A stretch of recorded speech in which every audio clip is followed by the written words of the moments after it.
in next year's election. Joining us this morning is Otumba Segun Sowunmi, is the convener of the Alternative Movement. Good to have you, Otumba. Good morning, sir. Good morning, parliamentarian. Good morning, the law, and good morning to you too. Good morning, sir. Of course, as you know, Barrister Remi Ogorola is here as one of our panelists, and Professor Remi Ayede, Professor of Political Science, University of Ibadan. Prof and Barrister, good morning, sir. And Barrister, happy birthday to you. You know, in arrears, that is. Birthday? No, it was yesterday. It was yesterday. Don't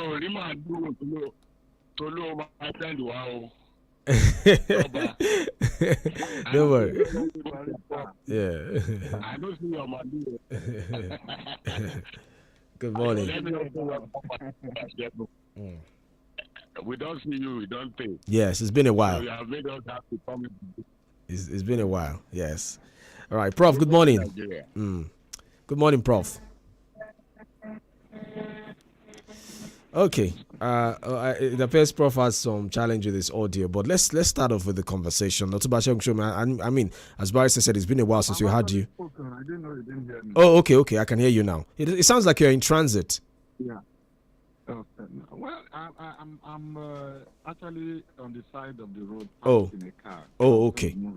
All right. Thank you. So, Otumba, I mean, let's start off the conversation with some of the issues that have been on the front burner in the last couple of weeks. And one of them starts from here, your state, here in the city of Ibadan, where the governor has been talking about his presidential ambition for 2027 and how he was, according to him, told by one of the APC chieftains not to run for presidency. And there are those who say from the undercurrents that we're seeing, the governor might be, targeted because of his presidential ambition. Remember, after the Orire school kidnap, he said that it was 24 hours or a few hours after he declared his presidential ambition that, the kidnap happened.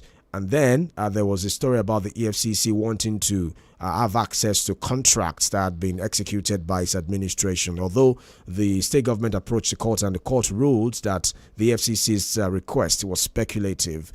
As somebody who is watching on the sideline, as somebody who also understands the dynamics of Oyo State politics versus what is happening at the federal level, what are you saying? What's your reading of the situation? Do you think that all of this is happening because the governor wants to run for the presidency, or as some people in the APC will say, they are not losing sleep over his presidential ambition? They feel it's inconsequential. What do you think? Well, thank you very much. Good morning, our listeners.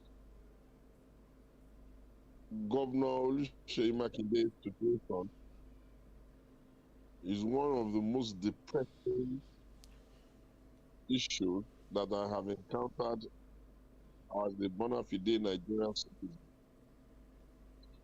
I had hoped, and I still pray, that we do not destroy that fine man with the shenanigans of politics, mostly occasioned by his own misleading and misinterpretation of the Nigerian political space.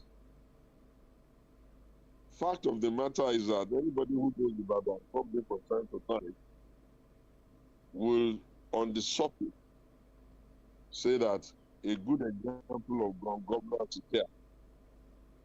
But when you dig a little deeper, you will hear from people that are outside the environs that not much has been done around their area.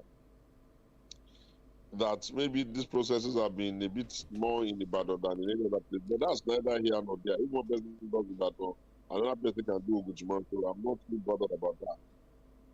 It is the misreading of the political atmosphere in our country that what worries me the most. And I hope that he is not overplaying his hand in terms of what he thinks this immunity that governors enjoy, what it actually means in practical reality. Anyone who puts himself in great conflict, either as a result of his action and inaction, or his playing of the politics, or statements that to be considered unguarded, will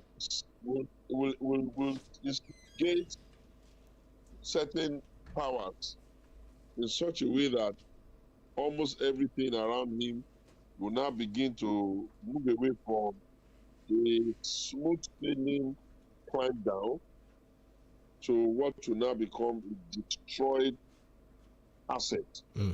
For instance, it is very unprofessional of him to imagine that comment that, oh, it was God let us be president that people got kidnapped. That's extremely dicing. That would suggest that he's saying that the government was not attempting to kidnap people. No person who has authority should talk like that because of the full implication of what that word means. It was still the same thing Makinde that bellowed and bragged about a wet chair, which is one of the darkest parts in our history, where everything in the Southwest became wide wet. It would have been inappropriate for him to run to that kind of ugly background, like saying that somebody is angry at them and is threatening Holocaust all over again. It was still the same him upon the rescue of the people, rather than even allow himself to get a proper brief, to debrief and to get the people that are, removed from that difficult situation to stabilize and even enjoy the freedom that they've just enjoyed. So among those that were dead, both the big officers and even the people, we couldn't even touch them, but they are people. He then doubled down again by saying, inviting the United Nations to come and help him to do audit in a country that has its own authority. You see, when you do those kinds of things in quick succession, whatever you see, you will have to take. So, Otumba, sorry, if I yes, okay. They are writing letters to your government on EFCC and all that you are running all the way to court to try and say that EFCC should not do that. You are only chasing shadows. One day is going to come when you have to climb down, which is May 29th, and that immunity will be dropped.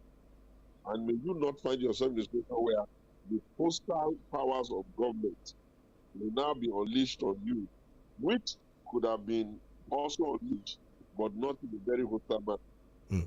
Whatever the case may be, my last before I swallow my saliva is that let us pray that we do not destroy that fine man because of the politics of either his own indiscretion or the excess of those who may be wielding power today, because power is cancer. Right. He will wield it today, but so that somebody else will wield it tomorrow. Right. Good morning. Good morning. Otumba, you've made, so many points within that your submission, but I'd like to just break it down a little. So you mentioned the United Nations issue, for instance. There are those who say, well, there might be nothing wrong in it. What is wrong in saying, okay, these children have been rescued, let's take a step back and investigate and look at some of the mysteries surrounding this thing so that it doesn't happen again. That's number one. Number two, you said that there is a possibility of misreading the political climate. Again, I would like you to explain further, because some people say after serving as a two-term governor, you want to aspire, you want to take what they describe as the good works you've done in the state for 8 years, take it to the national level and test your mettle there. That what is wrong in that? How is that misreading? Yes. Notice that I did not say anything about his inalienable right to say he wants to be president. Right. The misreading I was talking about there was that from being part of a big bloc that can provide some support for him, he has found himself now in a situation where he's a little bit a champion of maybe even becoming the lone star in another place. For instance, says he wants to do PM now. Why do that 9 PM with him? Which national powers are there? Which strategic territorial commanders from other locations are with him? Well, it is his right, and that's why I did not plug it more. I said misreading. That he wants to be president, not against his star. Yeah. Anybody, he will recall that I've always said to him that, look, we don't have anything close to you anymore in the South, so it will require for you to be a little bit careful. So if there was no value there, nobody would say what is thing to him. That's that. So I'm not saying he cannot try to be president. If he buys the form, if he declare him on line, if he puts his vote of the electorate, they will count the votes and they will see whatever he gets. Whatever, he's a politician himself, and he knows the kind of underhand tactics that people have been employing where he is. So if he can employ some program tactics, Hallelujah and Franco, where he is, he should not then say that the people that are bigger than him have more gravitas, having more authority, having more control, controlling more of the authority of the federal will not be certain things. I'm not giving to pretending when I'm talking, so I know what I'm saying. Yeah. I think that those who are close cannot tell it. On the United Nations, what you cannot see that is wrong with that is this. It is the United Nations is a government relationship. The Federal Republic of Nigeria has presently constituted and vested in President Bola Ahmed Tinubu. He is the one that solely has the right to have an engagement at that level, except when those ones on their own free volition, working through the sovereign approval of the federal government to do some intervention in our country.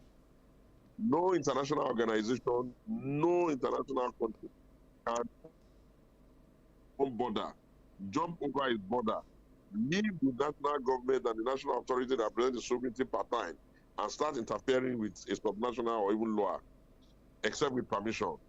Now, if a subnational who does not understand or who claims he does not understand or who believes that freedom of speech is absolute, now begins to call an international organization to come and help him do audit of our security infrastructure, our security aspects, and a program that was considered successful. People were kidnapped in people. They were not rescued. People have been kidnapped in some other location under some other government. They were not rescued. Almost everybody that has been kidnapped underneath the order that has had the misfortune of kidnapping here, we have seen that government has rescued. They are rescuing in Sokoto, they are rescuing in Zamfara, they are rescuing in Borno, they have rescued Ibadan people. How does that then translate into him saying, let them come? Therefore, he's saying that, oh, the United Nations, it is now your right to come and tell the Nigerian Army and the Nigerian Air Force and the Nigerian Police and the Nigerian government to come and, who does that? Does he, if he think about the full implication of what he's demanding, especially against the backdrop of him already situating that, oh, because he declared an ambition, you can't play politics with everything. Right. And certainly you can't play politics with human life. Right. Okay, Otumba, we need to take this commercial break now. When we get back, we'll continue the conversation. If you're just joining us, it's a Podium on 32 FM 94.9. Our guest this morning is Otumba Segun Shom, the convener of the alternative movement. We'll be back in a moment to stay with us.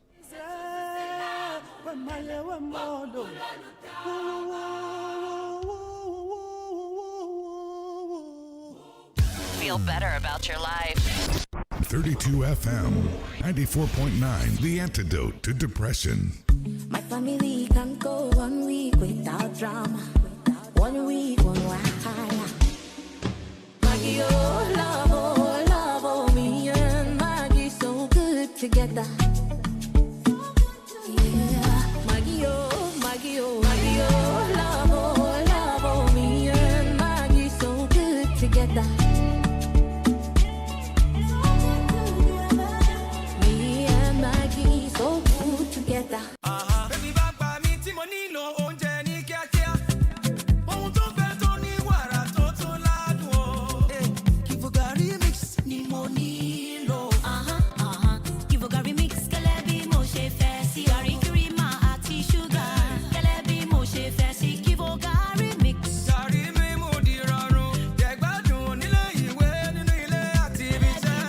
Kivo 3-in-1. Omi nìkan ló kù kó fi kún. Kivo Gary Mix. I am malaria, the king of malaria parasites. My mission is simple: to take over your body, to cause fever, chills, headache. But one thing stands in my way. Come on. Effective relief from malaria. Comal on. Malaria gone. If symptoms persist after 3 days, consult doctor. Hey, you fancy me? It's okay. Ẹ lọ sórí gbogbo ìkànnì ìbánidọ́rẹ̀ẹ́ ní 32 FM 949 fẹ̀yìn ẹ̀ àsáàpù. It's okay. Kò sí oúnjẹ tí kò wú kókó inú. Ìjòyè pàtàkì ni àmàlà láwùjọ òkèlè. Aláṣírí onínáwó, ìmùlẹ̀ya oníbùkà, kò bá gbóná, kó ṣe tútù, kí ọbẹ̀ ṣáà ti lọ́wọ́rọ́. Ọ̀fun mi. Ilé eléyìí o. Ẹja ọsàn. 32 FM 94.9 fẹ̀yìn ẹ̀ ló tún ti tẹ́ pẹpẹ ètò àyájọ́ àmàlà fest ẹlẹ́ẹ̀kejì irú ẹ̀ ló tún kò lọ́jọ́ kọkàndínlọ́gbọ̀n oṣù kẹjọ ọdún 2026 29 August 2026 àti ṣẹ́rí a máa tún ṣe yìí a sì tún máa ṣọ̀pọ̀lọpọ̀ orú ẹ̀ lókè èpè tó ń ti gbádùn àlùjò àwàdà ẹ̀rín kéékèèké tó ń ti fífi àmàlà dúdú tàbí funfun tó fẹ́lẹ́ bí etí pẹ̀lú ọbẹ̀ ewédú gbẹ̀gìrì ìlà ẹ̀fọ́ rírò ẹran pọ̀nmọ́ tó kàtà mọ́ra ṣe kọ̀rọ̀bọ̀tọ̀ sórí àmàlà láfijọ́ máa ṣèjọ́ ẹ̀ ẹgbẹ̀rún mẹ́ta náírà lẹ́ọ̀fẹ̀rà tíkẹ́ẹ̀tì jẹ̀gbádùn tó gbádùn pẹ̀lú àwọn olóúnjẹ ìgbàlódé láwùjọ tó yáàyè táyé ń gba tiwọn bíbí food canteen lókè àdó ìyá àdìjà alámàlà níyànà àdí ọ̀yọ́ ìyá ọ̀yọ́ alámàlà lọ́jà àgbàrìmú àtàwọn olóúnjẹ ìgbàlódé míì kò tán síbẹ̀ àwọn òdíje wọ̀nyí bíi ta ló lè jẹ̀sùn àmàlà bàkìtàn láàrin ìṣẹ́jú àyà tàbí ta lọkùnrin náà tó lè ro àmàlà tó fẹ́lẹ́ tó kóná bíi etí atẹ́ni tó lè yára tètè jàmàlà tó gbóná láàrin ìṣẹ́jú àyà ọ̀fẹ́ ní fọ́ọ̀mù ẹ wá sí 32 FM Laughter House Premier Hill Mọ́kọ́lá Ìbàdàn bó bá wà dọjọ́ kọkàndínlọ́gbọ̀n oṣù kẹjọ ọdún 2026 kàtúyàyà pàdé ní Recreation Club ní dojúkọ Àdámàsígbà nílùú Ìbàdàn ọ̀làtò ti sọ̀díwòkè buka buta tó ń tẹran tó jíire pẹ̀ lálùjọ tó bá gbà mú Amala Fest 2026 láti ra tíkẹ́ẹ̀tì ẹ máa bọ̀ ní Laughter House tàbí kẹ́ ẹ pè nọ́mbà yìí 0806 218 5194 pẹ̀lú àjọṣepọ̀ iléeṣẹ́ tó ń pọ̀ ti Rega àti Maggi èmi àti Maggi alájọṣepọ̀ tó dánmọ́rán.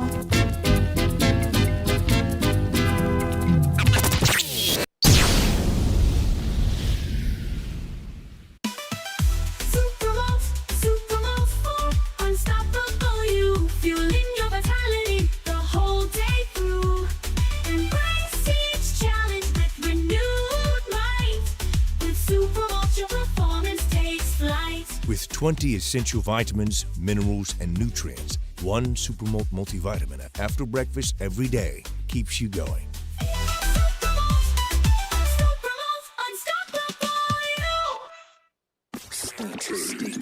Stay tuned to 32 FM 94.9.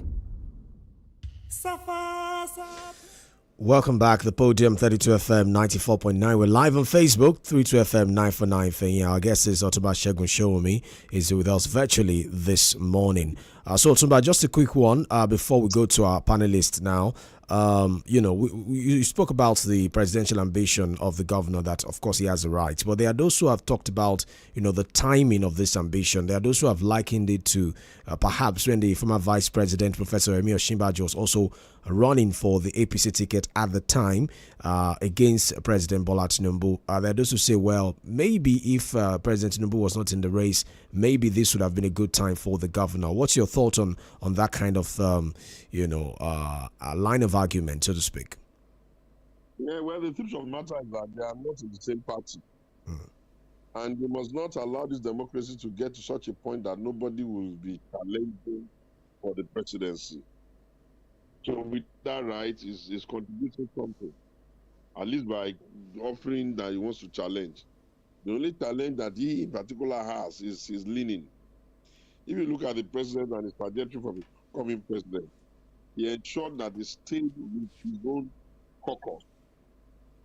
He's been with Baba Ochoba from get-go, they are together. He's been with Baba Kode from get-go, they are together. And a lot of their approaches are still with them. They have tried as much as possible to manage themselves within their own caucus. The talent that this ambition that the Makinde is pushing now is one. They are aware that other parts of the country who are not necessarily Yoruba people may on their own to also desire that the president. Two, is they aware that in this particular season, between 1999, the Yorubas have picked the presidency 2 times, and the Igbos have not been president, not even one. Is they aware also that by the politics of the last outing, when he combined with his friends to sort of make it difficult for Atiku Abubakar, another candidate, to make progress, is they aware that one of the biggest things of politics that politicians, the big politicians, they never forget a slight. So now, the PDP that is our party together, we look at the state of that party. only as a result of the misunderstanding between himself and his four friends, the so-called G5. Now, the party itself is all but the shadow of itself. And if he now says he wants to run the president, of course, there may be things driving him, maybe background, maybe the desire to develop whatever it is that may drive anybody, because nobody will jump in the house and start thinking that we spray money towards an ambition that is dead on arrival. But those who are in the southwest, people like me, we have the view that the person that is on the saddle is a Yoruba man. It is ridiculous, disrespectful, excessively greedy, self-starving. We don't want the country to be saying that we should remove one Yoruba man so that we can go and put a Yoruba man so that he will be telling us we will do one time. Then just like the people that used to get there immediately gets to the villa, they'll start telling us that a children circumstances mean to do cheaper. Then that means that the ones are going to do 12 years stretch. So some things are included. But hey, like I said, I don't want us to lose what his capacity is because of the type of policy he himself is playing. Surrender sometimes is not a law. If you surrender, sometimes it's not lost. Reconciliation is not stupidity. Sometimes when you reconcile, sometimes when you surrender, you preserve yourself for the day of glory. But hey, a man that God is not going to give that post will make the kind of fundamental mistake that makes it be important for him to get it. Like you Yorubas will say, the dog that the gods want to kill, the oppressor will make it dead. That's my own. Right. Okay, let's go to our panelists now. Let me start off with Barrister. Barrister? Hello, Barrister, you have the floor. Yes. Yeah. Toba. Yes. Thank you very much. Once again, let me welcome my brother. Now, there is an emerging school that sees your recent positions as pro-Tinubu rather than the unbiased positions you held in the past. This morning, you have expressed your perception of the acts or inactions of Governor 𝐂𝐈𝐒𝐂𝐋𝐀𝐈𝐌, rightly so or otherwise. I want to ask a few questions. Number one, this contract between the center and the states, is there a superior and an inferior? That's question number one. Question number two.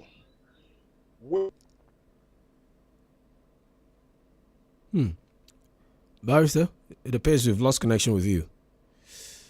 Oh, it appears it's gone off the call. Hello, Barrister, are you there? Hello? Right. Okay, maybe you can answer question one while we are trying to reconnect with him. Otumba.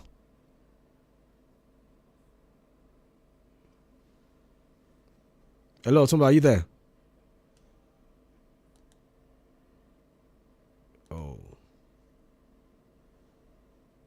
Can you hear me? Yes, I can hear you now. I can hear you now. Yes. The question I would have asked him is that the relationship between the local government chairman and that of the governor, is it a superior inferior relationship? Look, my friend, gentleman, my beloved brother, very respected barrister, the idea of democracy, especially constitutional democracy, American style, has ceded powers in such a way that a councillor does not have as much power as a chairman because it does not have as much responsibility. And it does not have a big space that is controlling. In the same text, a local government chairman does not have up to that of the governor. And it is in the same logic that makes that of the president far, far bigger than the governor. And in Nigeria's case particularly, The Nigerian president is one of the most powerful in the world. And his authority will win there the combined effort of the National Assembly, the judiciary, occasionally the military and the security infrastructure will really control the state.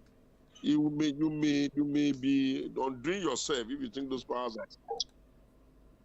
May God not let you, if you don't remember how big those powers are, I want you to recall your mind to the days of Olusegun Obasanjo as president and tell me whether it was that easy for anybody to really take it to the point non-stop without even having a situation where maybe 3 people will impeach the person.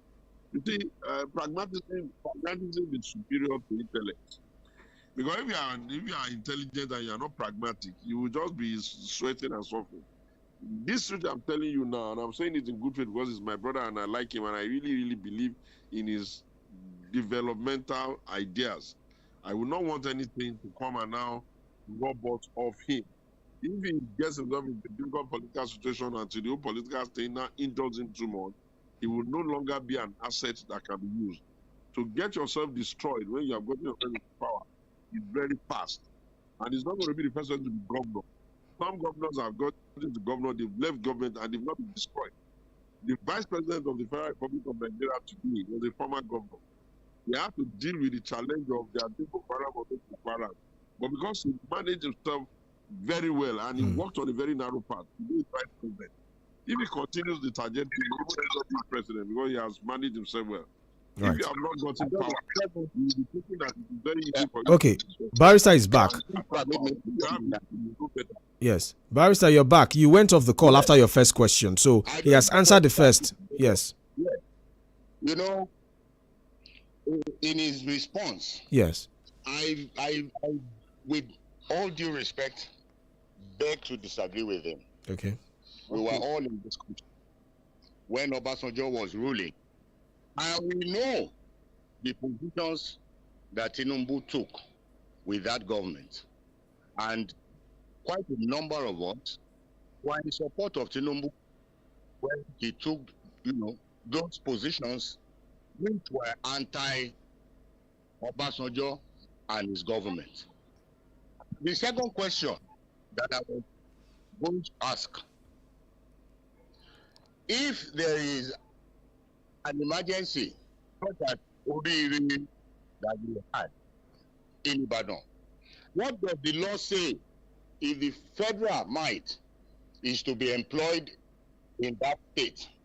Does the federal just walk in, or it has to go through the state? What happened with Oriri? Quite a laudable effort from the side of the federal government, no doubt. But from experience, when those people are released, their first point of call is usually the state house. They are handed over to the state government. But in this case, you all saw what happened.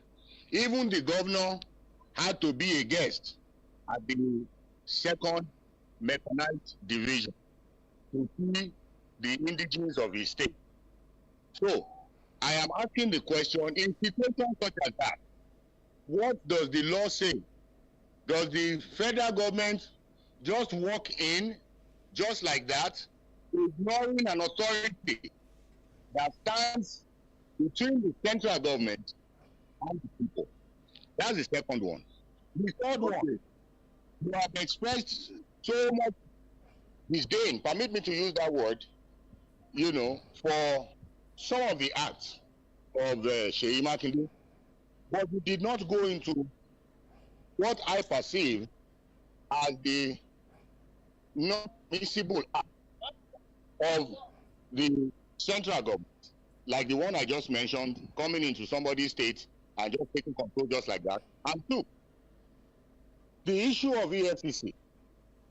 Do you think the central government is acting in good faith, knowing that almost all of these governors have become, what is the name of the emperors and what have you, including the 𝐂𝐈𝐒 that we are talking about? But in the use of the institutions of state, in your own opinion, do you think the federal government has acted in good faith or politicized the process? Okay, Otumba, you have the floor. Otumba. Let me start from the last. Barrister, thank you. There is a difference between what the law says and what executing the law really means. Most lawyers don't even know that the power vested in an executive in a personal democracy ultimately actually makes executive the law. But even when the law has spoken, the ability to execute that the law has spoken is vested in the executive. I am speaking quite carefully so that I do not seem to, we're not arguing, we're just exchanging ideas. I ended the last segment by saying pragmatism should let you know that occasionally pragmatism is better than intellect. Because at the end of the day, when the full weight of what can go wrong gets to descend on you, your screaming and shouting and saying no will not be sufficient enough to arrest the person.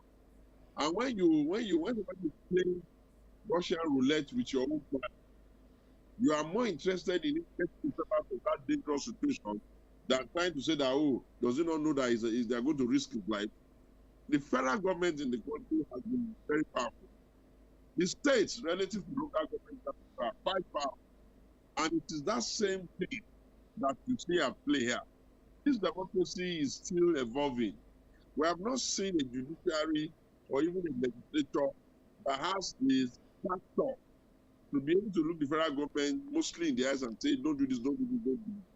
We have seen that ultimately when you take cases to court, you will have your own lawyers, the federal government will have his own lawyer, and the judge will judge.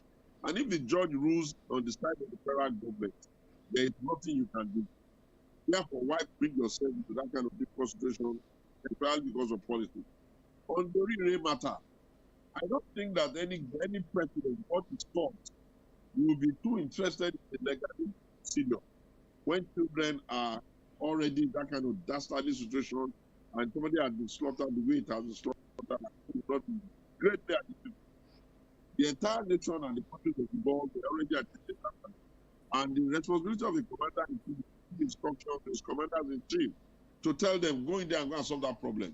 Now, do you know whether the issue of the secrecy of the operation, the issue of who do they talk to and how does the opponent get the things leak?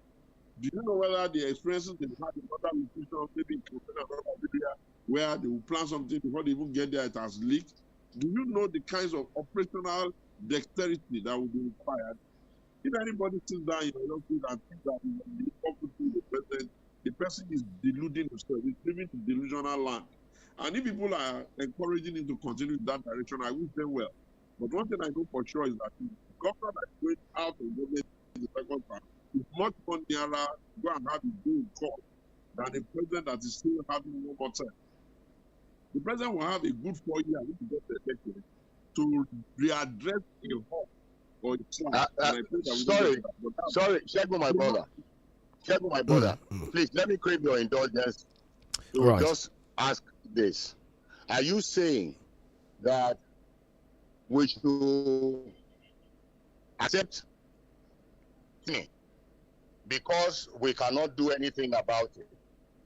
Are we running a policy that is based on the rule of that we should act in accordance with law? Because what you are saying has to be that because he has all of these powers, it will be in the interest of Nigerians to accede to his excesses. No, the law do not refuse to hear, insist on hearing what I'm not saying. What I am saying is that typically in the Oriri issue, that situation will not allow any commander-in-chief who what is sought not to give instructions to his commanders. Now, when he gives his instructions to his commanders, the natural operational procedure of a non-asymmetrical war, the nature that we're dealing with, does not give even the commander-in-chief the right an army to legal procedure when dexterity will be required to do what they have. And I have told you, I do not believe that any president or any commander-in-chief or any military officer or any GOC will act in bad faith when the intention is to rescue the child. The only thing that I can say is that if a governor had the capability to solve the problem in his own state by himself, maybe the federal government would not even have gotten there. I'm not saying one is right, I'm not saying one is wrong, but I'm saying that nobody played politics with it. It could have been an unintended operational procedure that the combined effort of the army and the police adopted. And if they have adopted it, it is childish, I repeat, for the person who his children have been rescued to be that the first thing he's calling about is whether they did not call him your excellency or they didn't call him your emperor or they didn't have a meeting in his house. In that situation, it's too early. What I would have expected from him is to get the situation under control, get the people back in the day, and then maybe after some nerves have cooled down and he has really looked and seen the report, then if he has an issue, he can bring it up. But for him to be bringing up the issue, he didn't arrest you, but we will not be listening to you. That's that. Then on the issue of whether you said EFCC, the truth about EFCC is that EFCC is empowered to do investigation all year round. That you have immunity does not mean that some of your aides cannot be called. That you have immunity does not mean they can't be checking, they can't be taking evidence. If you interpret it to the fact that you are being targeted, the question I will ask you is that, did anybody send you there to go and break the law? For he who has not broken the law should not be afraid of investigation. And then when you say all 36 of them are doing the same thing, why are they picking you? The question I will ask you is that, for a lawyer, you know that you can't come before the court and say, the reason why I killed a man is because some other person killed the man last week and nobody did anything about it. You're supposed to know more than everybody else that the application of which one they will go after is purely at their discretion. And I think that it will be very childish of any president to get to that lowly level of now getting himself involved in telling EFC, go after this, don't go after this. Sometimes the aides of leaders do their own invention. Maybe for their own eye service, maybe they will read you as an enemy of the state. Maybe they will think that the president will be happy to go after you. Sometimes it's a difficult thing. We wear the president a lot of, what do you call it, these fourth line powers.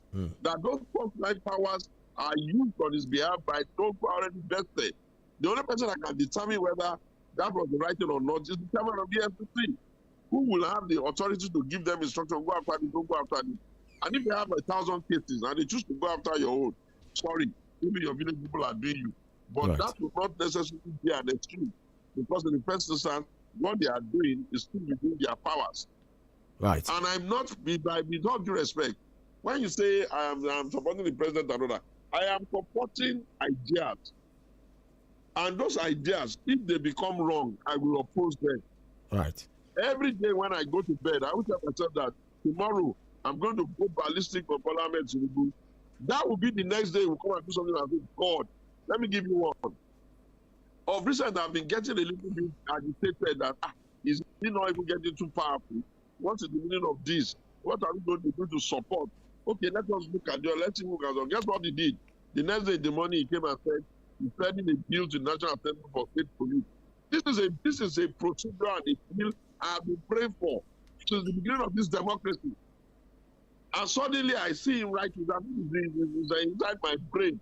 So, okay, when he wrote that bill, I said, I started dancing. He didn't call me to go and help him defend the position of that bill. But because I've always believed that you can't run a country as diverse as ours without having multimodal policing like other places. Tell me, should I say that that's a bad policy?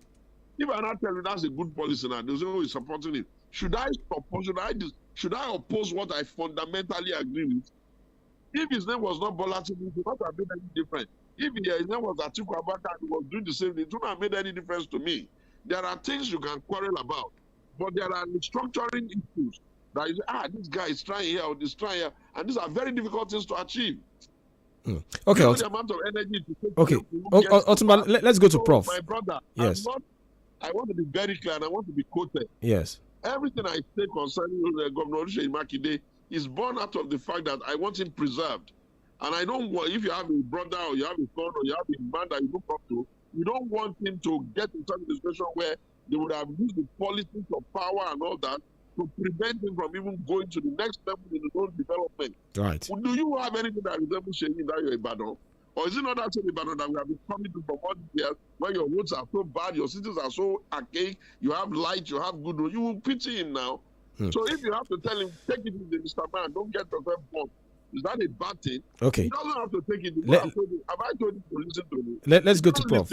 Let's go to Prof. Jump like Fubara was jumping, and then when they remove him or do him some injury, you would tell me when they were pumping Fubara in rivers. Was that why I was shouting? Don't go that route. Follow another route. Okay, today now, Fubara is gone. Today now, Fubara is not contested. Today now, Fubara is not going to be anything there. Okay, tell me, how does that profit even the people of rivers who may or may not believe in the service? And he is going on the second time. I want him preserved for the future. Right. If power goes to the north, right, he come back to the south. Right. Okay. What do you want them to do? Let's go to Prof. Otumba. Let's go to Prof now. Let's go to Prof. Prof. Yeah, it's interesting how the debate has gone. And Otumba, I welcome you again. And I'm a little bit taken aback at your crusade in preserving Sheyi. I think it needs to be preserved. I mean, that's a different debate. You know, you brought the issue of state police, which was actually very high on my mind when you were discussing the OLORUNTOBA issue. And my thought was really that the issue that I envisage is already beginning to be borne out. When you now have the federal government and the state government having to deal with a particular problem, like the case of the OLORUNTOBA, what is likely to transpire between the federal police and the state police. But even more important, beyond the state police bill, you also know that the federal government has further created new divisions of the military. We now have 12. You are echoing. Yes, it's from the studio. I think they should just mute the studio so they don't be echoing.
We have never seen anywhere in the world where they have a multimodal infrastructure where there is no clear, operational guideline that is what constitutes what the first responders, which the county or state police would do, and what must happen to them once the federal police arrives. Typically, but not casting iron, what happens is that the state police or county police, as they may call in other location, will be the first responders. They will comb the area, they will have database and all of that.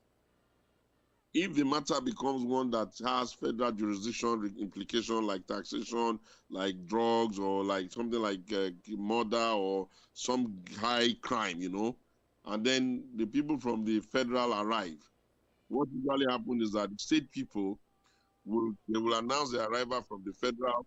The state people will confirm that they are federal and they will back off. That's how you have in America. That's how you have all over. We cannot create in our mind an idea that what other people can implement, we cannot implement. Never mind the fact that we have the talent at every stage of our development, when the number of educated people were very few, that created that nonsense that they are calling with. I don't think that should be our reason why we are struggling with the security. I don't expect it. Number two, that Governor Seyi Makinde has raised a concern. That does not constitute itself into a breakdown of the process between the presidency and Oyo State. I don't believe so. I believe that because we are a talking people, we are a distinct people, we are a narrative people, we are a skit-making people, we are a non-stop discussion people. That's why anything they say constitutes itself into an issue. It may not be. Whatever Seyi Makinde may have said may have been noted. You don't even know whether on the inside of government they are already reviewing and even learning from that situation. You don't know whether it is the exigency of the seriousness of that issue that gave them saying, okay, go in there and solve the problem. You don't know whether the chief of army staff will look at the process again, because they will do what they call a post-activity debrief. They will look at the process and say, okay, what did we do here? What did we learn here? You don't know whether, like I said, it was what they learned and the experience they garnered in other locations. For instance, I've heard it said, although I cannot confirm, that sometimes even in some of those far regions of the north and blah, blah, blah, they will even be having a security meeting, sometimes even in some government houses, and before they know what's happening, the actual operational thing would have leaked. Now, if they decide that, okay, this one, we're not even going to take that risk, I think what we should be talking about now is actually celebrating their industry and celebrating their gallantry and celebrating their success. We can't allow Seyi Makinde to make what ordinarily should be one of the fine efforts of the combined effort of our security to now become a matter that will be poo-pooed because they did not call him emperor or they did not call him what sort of title that is just ephemeral. Okay, Otoma, thank you for your analysis. So I just want to quickly wrap up the Makinde conversation because you talked about the Fubara situation, and as we've seen, Fubara has conceded he's not going for a second term. He's Chinda as a candidate in that state. He's also said that he's supporting the president. So you've talked about how, there needs to be proper reading of the political situation. So do you think that by virtue of all of these things that are happening, Governor Makinde is threading the Fubara path? Don't you see him as a more savvy politician? Because one of the things that was said against Fubara, about Fubara, was the fact that some people felt like he didn't understand the dynamics of politics. That was why he, purportedly lost out in a battle against his predecessor. So do you think that Governor Makinde is more politically savvy? Perhaps he might not go down that Fubara path. That's one side. On the second part, I want us to go to your state, Ogun State, where there's this bickering between the daughter of the former president, Olusegun Obasanjo, Senator Iyabo Obasanjo, and the candidate of the APC in the state, Solomon Adiola, over allegations that she's demanding a refund of the expenses she incurred during her governorship campaign. I remember that you also you were at some point in the race. I think we spoke, in an interview at the time where you talked about the only person being a threat to your ambition being Senator Solomon Adiola. And what do you make of what is happening right now in the state? Because I've seen clips of Senator Iyabo Obasanjo on radio stations granting interviews and talking about her experience in the race, against the party APC. So those two questions, Otumba. Okay, maybe I'll start with the Obasanjo one. Yes. First things first. If you were a senator of PDP and your father was the president of PDP and you traveled for education or whatever else you wanted to go and do with your life, when you were coming back, did you not know the way to the PDP at that time? Okay. When you then decided you wanted to go to APC, what in your mind gave you the impression that based on the law on the route, the way the horses are arrayed, what makes you think that, except for the fact that all of you have been given the opportunity to not be afraid, if you had gone to a primary, what makes you think you are going to come forth? There's Adeola there who has been there for a long time and all that. There is a student member there who, by every intent and responsibility, is a very respected ideologue. There is what's his name now? 𝐃𝐈𝐒 there. There are loads of people there that you may not have been able to beat them in the primary. That they saved you from getting yourself trounced is one point. The second is that the person who won the primary or who was consented into the ticket, he was disciplined enough to visit all of you. You guys had whatever conversation you had. You didn't tell us when you had the conversation. Whatever reason you decided that okay, you are not doing that again, you want to go somewhere else, you want to do things, what from the PDP. All well and good. Now that you're in PDP, of course, they've given you the ticket and you have collected the ticket of the PDP. What makes you think that a gubernatorial contest is exactly a senatorial contest? What most people don't understand is that a senatorial contest is actually a contest for presidency. Because it's on the same day they are running the presidency that they'll be running gubernatorial and they'll be running rep. So instead of you to face senatorial candidates that you have to contend with, you left that. You are going to deal with a politician who won and won successfully in the largest by delineation senatorial districts in the country, which is Lagos West, and did well. We're not the one that helped him there. We were not in their state. He was able to win successfully there. He was able to come to Ogun and also win successfully in Lagos, in Ogun West. And he has been here for some time. When you look at the tape now, the day he came, the day he went back, he's been here. Now, if you want, and his own election is actually after the presidential election. I don't think that you should be putting the cart before the horse. You do your own election, whatever the outcome of your election, that's what you don't do his own election. But if you want to spend all our time engaging somebody that is not going to be contesting on the same day with her, good luck to her. I've not spoken to her on it. Neither have I spoken to Fabiola on it. So I don't know the fine details of what could have made each other angry.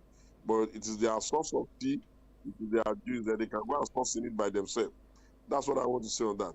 On the issue of whether Ķeyi Makinde can end up with the Fubara situation and all that, well, they can't. Nobody is going to try to impeach him. Nobody is interested in that. There's no basis for a state of emergency. If the president was interested in a state of emergency, Oriri and all sort of issues that have been manipulated. Don't play with the power of a president in Nigeria. But that's not on the table. What I'm talking about is that you have to see the trajectory things are going.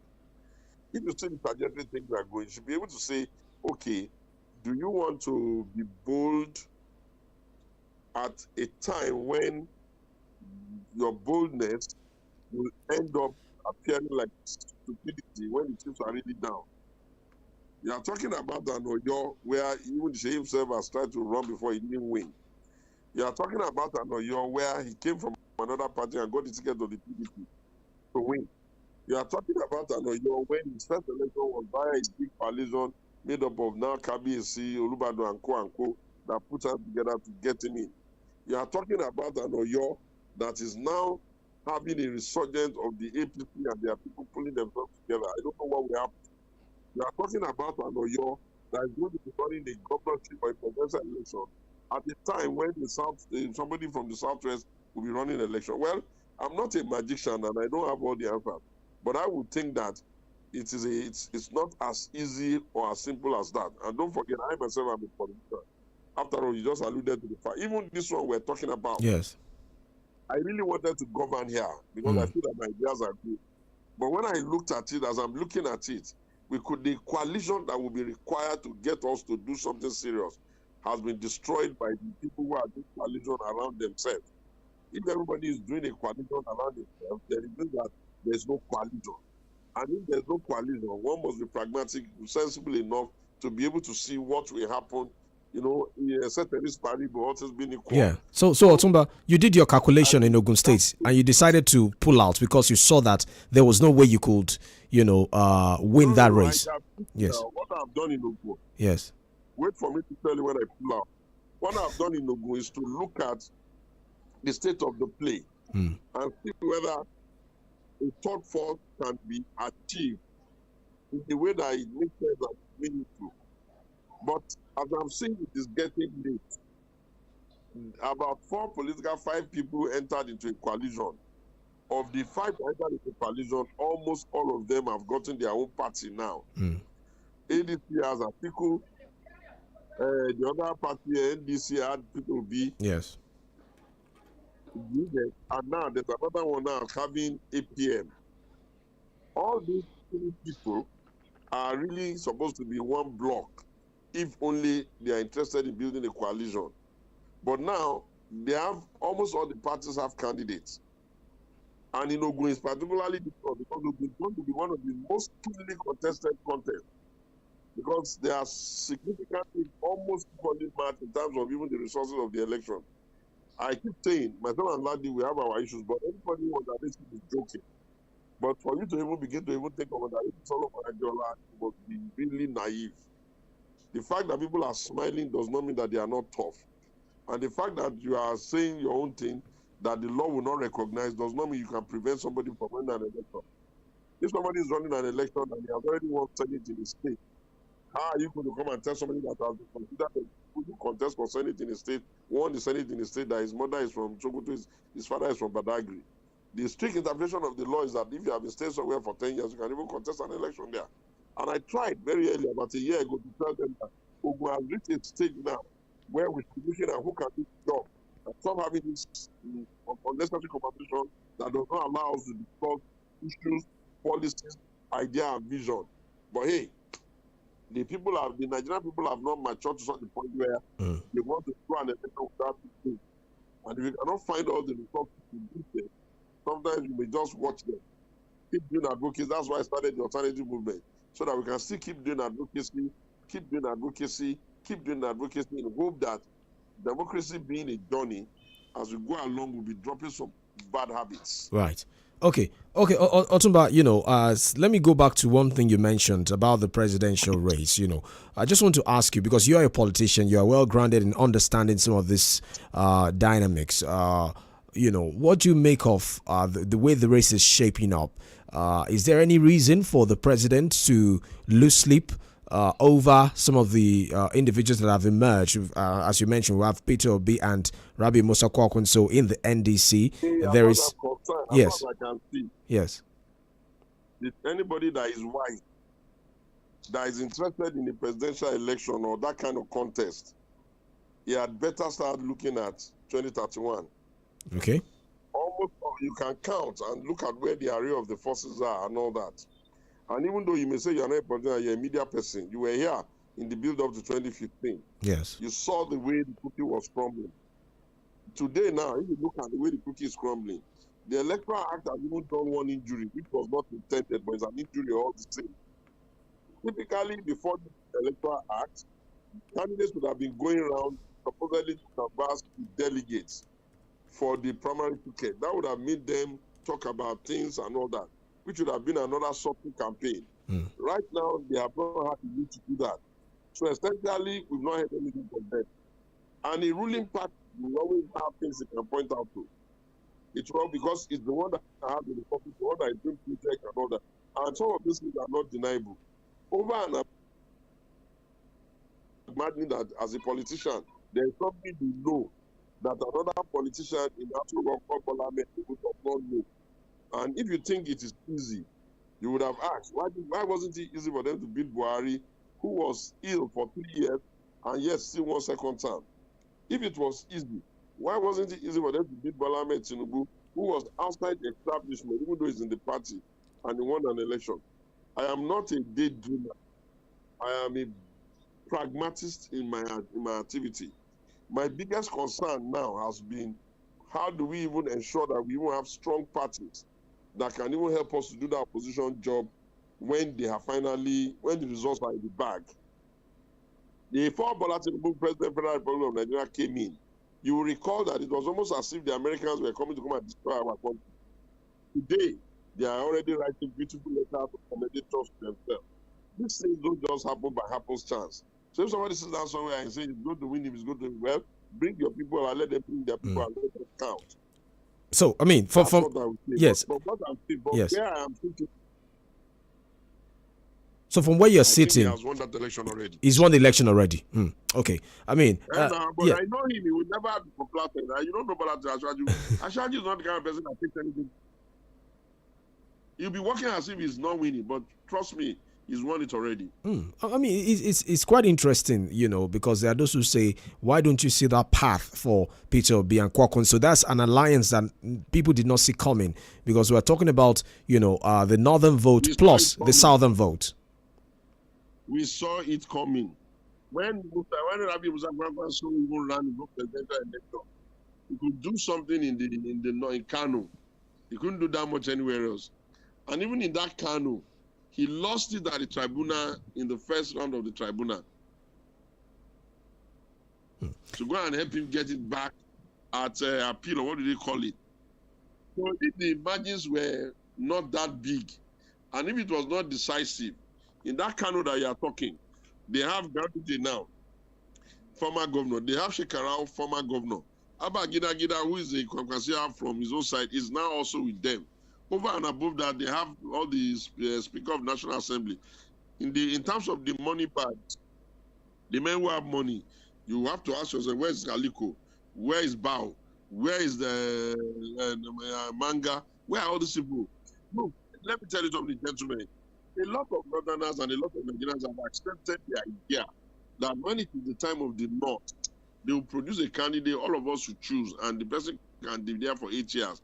When it is the time of the South, the candidate who can be there for 8 years. Every other thing going on is significant part of some things that you are seeing. If it's even appearing as though some very strong parties are even endorsing the president, it's because they want to ensure that nobody is going to have a monopoly of dragging power away from a section that is meant to do it.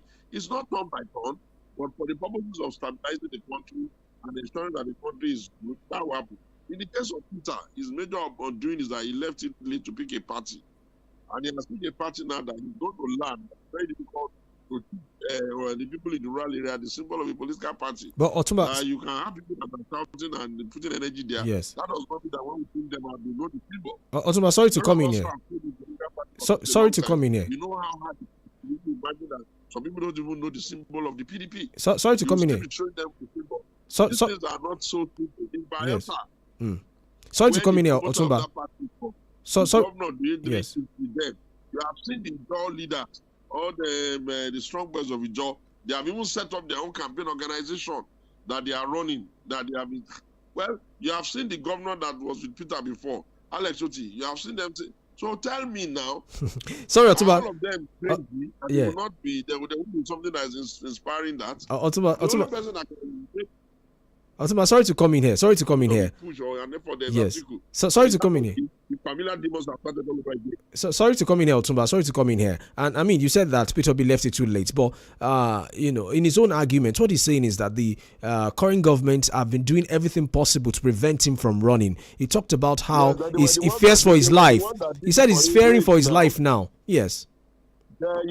They were the ones that prevented him now when he was leaving Abga. It was the government. When he was leaving PDP, it was the government. When he was going to enter Labour, it was the government. When he carried himself into ADC to go and be wasting his time with people he knows how he has no business being, it was the government. Now that it's in this one that he is with Seriaki, this is the government now. You know, if Peter should wake up in the morning and rain should fall on him too much, it's the government. If he parks his car where they are giving everybody ticket, if me I park there, they will give me ticket. Or if he parks there, they will give him ticket. It's the government. Everybody targets Peter apart from Peter. You know, Peter is a victim. In fact, it's almost impossible for Peter to even be able to eat because the government will not allow him to open his mouth and chew the teeth. When Peter is given the microphone to speak about policy, when he starts talking incoherent nonsense, it's still the government. Well, I know that people like abusing your leaders, but over and above those abuse, so those of you that are educated, you have a duty to listen well and try to hear, where is the substance here? And if you cannot find the substance, you can educate people vote. You cannot educate people. Let the country go and vote. When the results are out, maybe we will all live with the consequences of whatever it is that we call the decision that we are taking. After all, we must believe that everybody who wants to be president means well. So you don't think you don't think there's any substance in the issues that he's raising, that the government is vilifying opposition, that he fears for his life, that his businesses are being targeted? You don't think there's any substance in any of this, especially? Yes. The bank has done what it is one of the most successful IPOs. Nobody has targeted them. You know, the thing is that I hate people who just like to be crime victim. This was somebody who they were with Jonathan, they were in PDP when PDP was in government. Which day did you ever hear? They seized the allocation of Lagos State local government. Wasojo did that. Apart from them fighting the constitution, did you ever hear anybody like Bola to say, they are targeting you, they are victimizing you, they are not letting these people? Let me give you one story. Do you know the amount of work it took Bola Ahmed Tinubu to help the now Vice President Shetima to avoid the state of emergency during his reign because of the Chibok. If I tell you the story of some of the things they had to do and how much effort they did just to outwit Jonathan, otherwise Jonathan would have given that guy a state of emergency today. Well, it's your people. If you like, don't like him, it's your business. Okay. But as far as I'm concerned, what he's doing is what you people have always said your father did in one thing. Nothing has been important to the Yoruba nation more than a restructured country. And you can see some serious effort along those restructuring. He has given you a Southwest Development Commission. He has also given them their own. Now you have a framework by which you can plan for your people, because that's what we always say in one thing.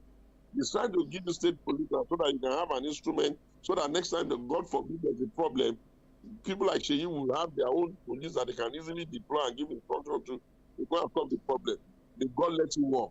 He has given you a renewed tax code that has removed taxation from 450. Instead of people to say, this is a serious one, you are saying that he has given you petrol now that is flowing everything. Everybody goes to petrol station and buys it. I'm not saying it's cheap, but at least you can buy it. He has given you that. He has given you incidental road in all of your areas. He's doing the one from your Ibadan now, Lagos Ibadan. He has even ordered the gate that you can convert it into a concrete road. He's giving you Ibadan Ogbomoso. He's giving you the one that's taking from Ogbomoso to Ilorin. He's giving you the one that is going to Ife. These are the things you never got over the year. He's giving you the Oshogoto Badagi road. This is going to pass through Kyoko and open it up. These are serious roads. He's giving you the coastal road that is going to move a lot of the trailer away from your roads so that they can follow the back road and go to wherever they are going. This is serious. He's doing whatever he can do. Let's go to Barrister. If you don't like it, yes, I'm not going to force you. Right. With your finger, let's go to Barrister. Barrister. There are people that are listening to us. Yes. Thank you very much, Toba. Those who just stop themselves without offering a good idea. Right. Right. I have asked Shegun once or twice on this program. Yes. What party he belongs to. For me, he has given to himself the role of Daniel Boala. The in that mode, the voice of APC. So when he only needs to tell us when he is going to move over to APC. No, you will answer. Let me ask my question so that you answer everything together. The one I just expressed is my opinion, because I told you earlier, the first question I asked, the school of thought that is emerging concerning, these positions that you are taking. So you will tell us, which party do you belong to? And when, if you have not, going to join APC? That aside. Now, I want to ask you a very serious question. Because we must know whether we are deserving of the kind of government that we have. Prior to now, we all saw the budget as a very, very technical document that should be left for the experts between the presidency, the budget office, the MPAs, and of course the legislature. You are very much aware of what is trending about the PFIPC. I read Monday Lines by Olagunju this last Monday, talking about bandit rats, and he highlighted some of these PFIPCs in that budget. For instance, this Almajiri Commission, that has also come into the fore, where it is now engaged in constructing roads in Ekiti, in Abeokuta. The one Lasisi Olagunju spoke about is about this school and its personnel attracting 8-point-something billion naira for its personnel, an advisory religious body, when the personnel of bodies like, I I can't list them now, but quite a number of them are getting the one that got the highest, from what Olagunju posted is 4 billion. Many of them are in the range of 1.3, 1.4 billion naira. I mean, these are institutions that are very, very relevant to the working of the state as compared with this religious stuff. There is also the issue of MDA's budget. Almost half of their budget going into constituency projects. Now, the budget has become a document of great concern to Nigerians because it was facilitated by the budget office, appended to by the presidency, and passed by the legislature. Do you think we are in safe hands? Do we deserve this government? Can we trust it with our money? All right, thank you. If you had read the response of maybe the DG of the budget office or somebody in the budget office, as a result of this PFI, that little rat that is just creating a lot of problems because of crime, you will notice that they painstakingly explained the process by which releases are done. The fact that they put something in the budget does not mean it will be released. You can be excited about it, but they may not release. There are protocols for that. That's the first part. The second part is that I have spent an obscene amount of years wondering, why do we even need this constituency project? And how did we even get into our next round? The best idea I got, the response I got from one senator who is no longer a senator now, she told me that, well, if some of these locations, like where some of them come from, if not for this constituency project, they will not feel federal government presence. That was the best idea I got.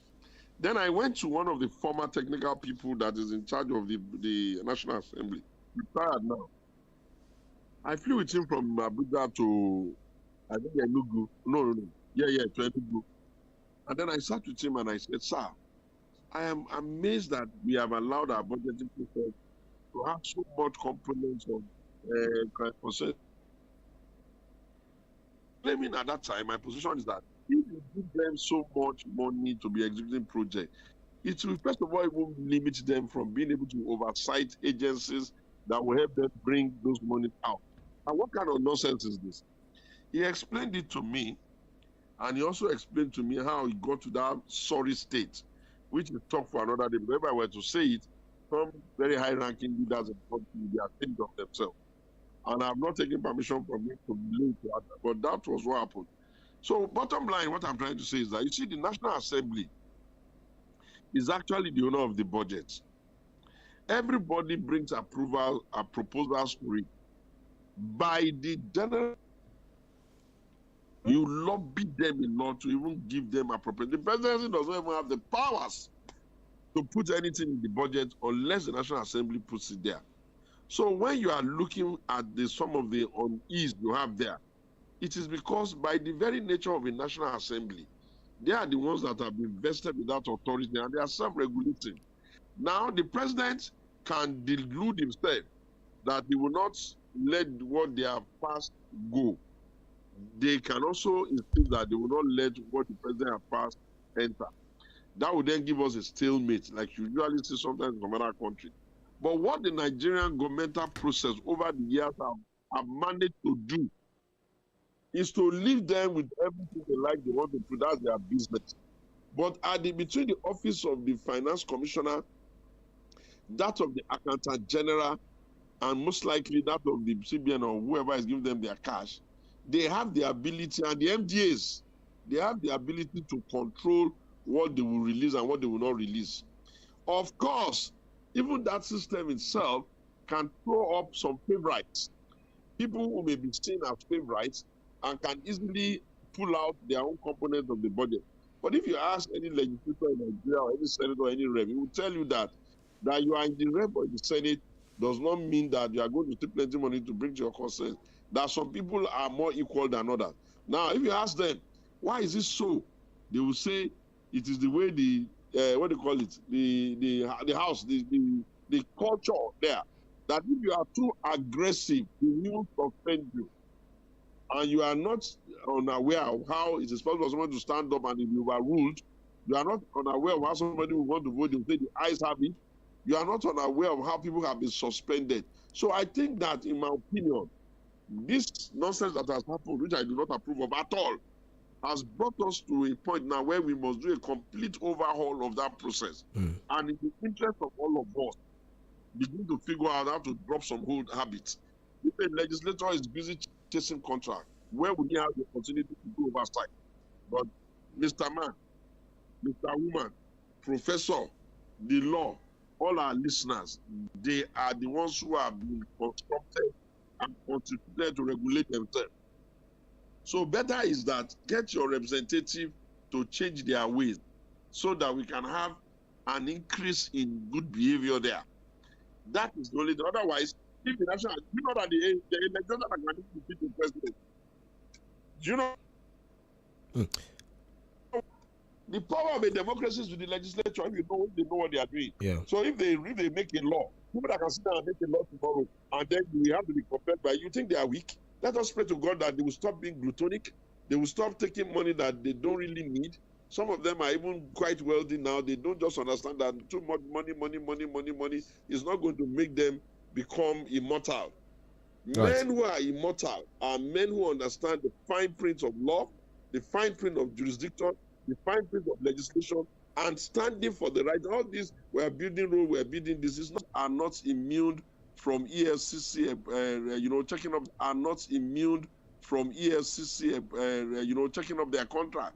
But hey, the FCC is going to be overwhelmed. Some of these, their community projects and whatever they are doing, the ones you say they do, imagine wherever, they can go and check, they can track it, they can follow the money, they can arrest them.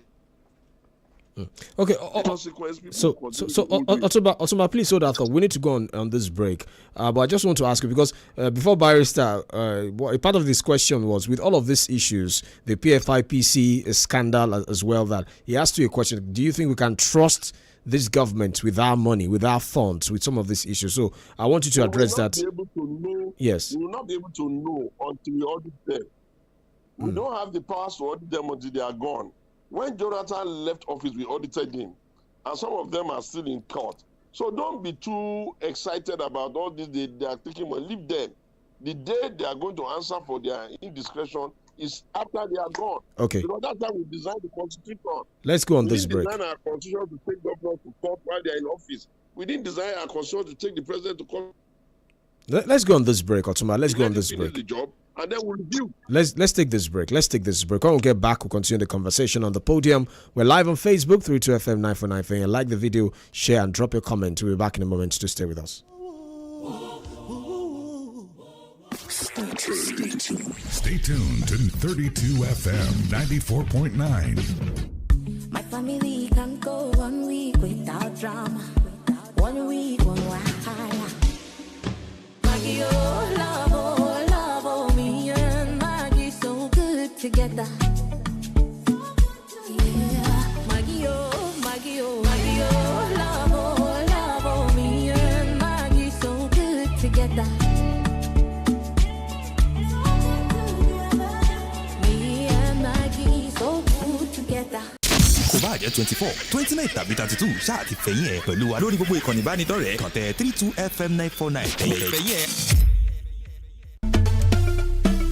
gbogbo kọ́lékọ́lé àtàgbàlékọ́ ẹ̀ wá gbọ́n tí mo fẹ́ wí àlàyé tó wà nínú rẹ̀ ní kẹ́ ẹ bá ń fetí sí. torí pàlàyé inú rẹ̀ ní ṣe bíi abc. pàtàkì lílo òrùlé jẹ̀rá roofing system ló tí mo fẹ́ wí. òrùlé jẹ̀ráàdì tó jójúlówó kì í ti ṣá tàbí pàwọ̀dà. bẹ́ẹ̀ o lè gbọ́ ṣàrẹ̀ṣàrẹ̀ òjò lábẹ́ òrùlé jẹ̀ráàdì. bóòrùn ràn minimini lábẹ́ ilé tẹ́ bá fi òrùlé jẹ̀ráàdì bu ọmọ tutù. ó tún bu ẹwà òun yìí kólé tí ó sì gbé yọ sóńbẹ̀. láti wá ra ojúlówó òrùlé jẹ̀ráàdì lẹ́dínwó pátápátá. Laola Mega Top Concept Limited aṣojú àtàlágbàtà kan gbòógì lórílẹ̀‐èdè Nàìjíríà fún iléeṣẹ́ tó ń ṣe Gerard roofing system tó jẹ́ stone coated látòrílẹ̀‐èdè New Zealand tó wá pẹ̀lú warranty 50 ọdún gbáko lọ́ọ̀ṣẹ́ nílò láti dààmú lọ sílùú Èkó mọ́. Àwọn kọ́lékọ́lé àtàgbálẹ́kọ́ tí wọ́n mọ yìí ń dáradára ni wọ́n mú di trọ́ọ̀kì wọlé sí Laola Mega Top Concept Limited Adex Road Orogun Express òpópónà márosẹ̀ Ọ̀jọ́ nílùú Ìbàdàn ni wọ́n kalẹ̀ sí 08185481113. Ibadan Amala Fest 2026 is here. Let's eat and celebrate. Rhythm drops, the taste buds dance. The biggest celebration of our heritage is back. 32 FM 94.9 proudly presents the Ultimate Food Festival, Amala Fest 2026, the second edition. Mark your calendars. Get ready for an explosion of culture, music, and endless flow of authentic Amala. Whether you like it dark and rich or light and fluffy, we've got you covered. Paired with the ultimate soup combinations, Ewedu, Begiri, Ila, and rich Efori roll. And let's not forget the assorted proteins, freshly cooked meat, tender pomo, and savory fish, all swimming in mouth-watering stew. Taste the best from the most legendary Amala spots across the region, from Bibi Ray Food Canteen to the famous Iya Dija Alamala Adeoyo and the iconic Iya Oyo Alamala Gbaremu Market, and so many more. But wait, there's more. Show us what you've got in our exciting food challenges, the ultimate Amala Eater, who can finish a mountain of Amala in record time, the Amala Pounding Master, the ultimate test of strength for the best texture, the fast eating champion, speed, precision, and pure appetite. To participate, pick up your form at Laughter House, Mokola, Ibadan. Venue for the event, the Recreation Club, opposite Adamasiba, Ibadan. Date, August 29th, 2026. Come ready to eat, laugh, and celebrate the rich taste of Yoruba culture. Get your tickets now at Laughter House for just 3,000 Naira or call us directly on 0806 218 5194. Amala Fest 2026, proudly sponsored by Rego and Maggie. Me and Maggie, so good together.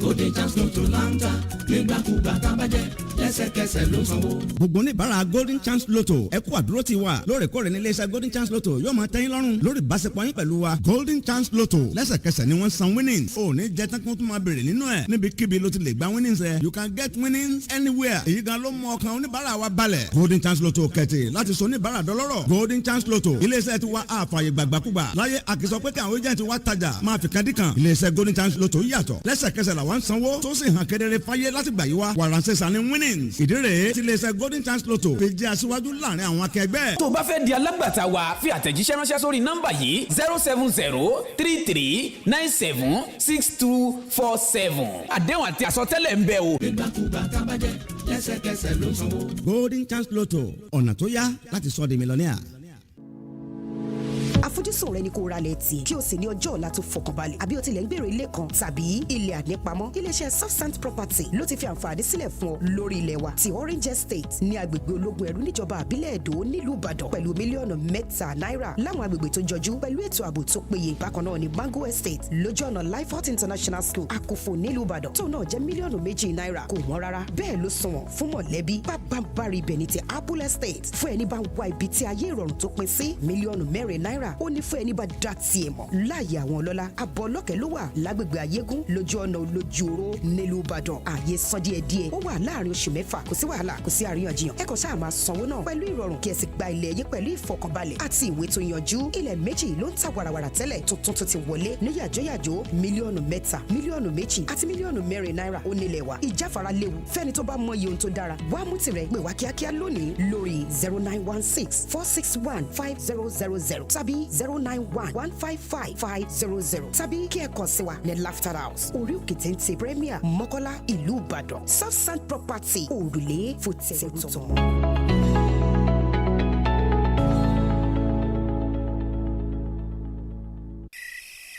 lọ́pọ̀ ìgbà àwọn èèyàn kì í mọ bí dátà wọn ṣe máa ń tètè jó tán èmi gẹ́gẹ́ bí ẹ̀rọ ìbánisọ̀rọ̀ alágbèéká wa jẹ́ kí n jẹ́ ẹ sí bó ti ṣe máa ń ṣẹlẹ̀ gan-an kété tí olówó mi bá ti sùn ni màá ti máa ṣe ohun tí kò ní mọ̀ tó bá sì mọ̀ àpẹẹrẹ kí n sáré ṣe auto update nìyẹn tí oorun bá ti wọ̀ lára iṣẹ́ bẹ̀rẹ̀ nìyẹn máa ṣe cloud backup tó bá ti wá fi oorun rẹ̀ sí GIA 3 gbogbo àwọn apps tó ti ṣí sílẹ̀ lèmi á máa refresh ní tèmi o tó fi dórí àwọn apps tí ó lò gẹ́gẹ́ bí ẹ̀rọ ìbánisọ̀rọ̀ ẹ mọ̀ pé mo gbọ́dọ̀ mọ gbogbo bí nǹkan ṣe ń lọ lórí ayélujára tí olówó mi bá ti jí ẹgbọ́n tó máa ń wí.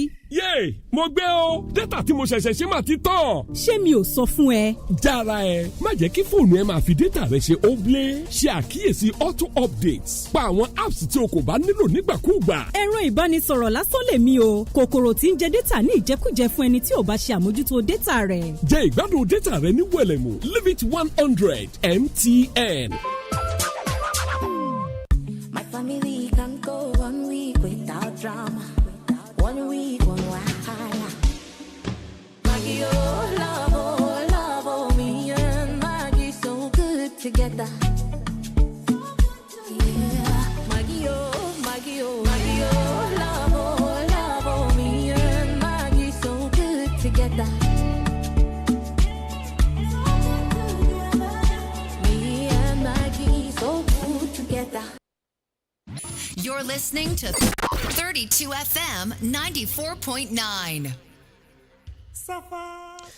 Welcome back. The Podium, 32 FM 94.9, your laughter station. Our guest this morning, if you're just joining us, is Otumba Segun Showumi, the convener of the alternative movement. We're discussing the state of the nation as we approach the 2027 elections. We are live on Facebook, 32 FM 949 Feye. Otumba, quick one before I go to Prof. I just want to get your thoughts on this. There's been this bickering between the presidency and the former vice president, Alhaji Atiku Abubakar, over his move to lobby in the United States for, the release of, or to unearth the controversy surrounding the alleged forfeiture of money by the president. Now, the presidency, through Mr. Bayo Onanuga, described Atiku's efforts by the U.S.-based lobbyists to petition President Trump, the U.S. State Department, and members of the U.S. Congress over that civil case forfeiture, arguing that the matter had been long resolved, saying that Atiku is not acting like a statesman. What do you make of this? There are those who say, well, we deserve transparency. Nigerians deserve to know the history, the background of the person occupying the office of the number one position in this country, that we should know. On the other side, the presidency is saying that this is, undermining Nigeria's sovereignty by inviting or lobbying a U.S. firm to come and expose some of these issues. You think the issue has been long resolved, or there's something that Atiku Abubakar can actually let Nigerians know here? Otumba. Well, I think that in the business of managing the office of the infrastructure of the spokespeople of the president, and what they choose to respond to, how they respond, and all that, you will see that truly they are only as good as their heydays. Number one, if a man as Atiku has called the lobbyist to help him write the letter to the United States of America, why are you responding to him? With the lobbyist? Number two, if a woman being decides that he wants to be falling on the same stool he tried to sleep on the last time, why are you preventing him? It's his right to go about his career anyhow he thinks he should. And if that type of pedestrian and silly issues are what he wants to occupy the space with, is his business.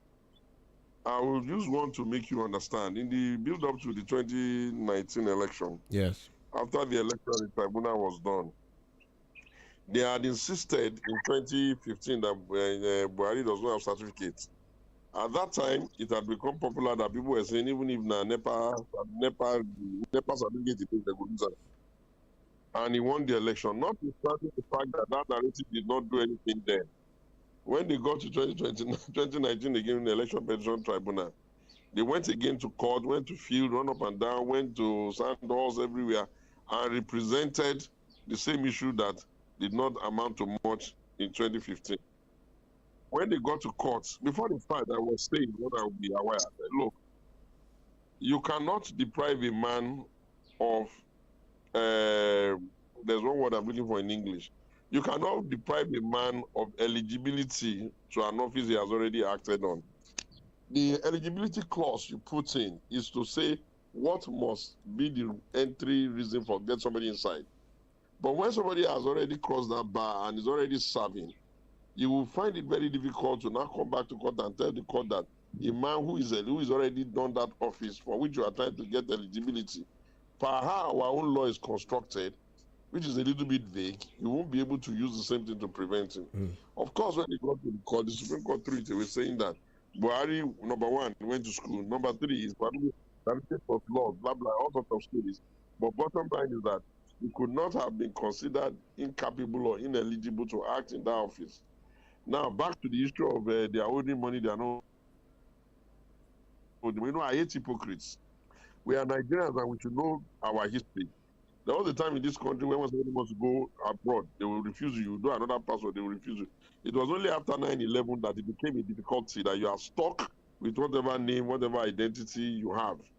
If you say a man had a civil forfeiture, did they tell you that he was criminally convicted for drugs?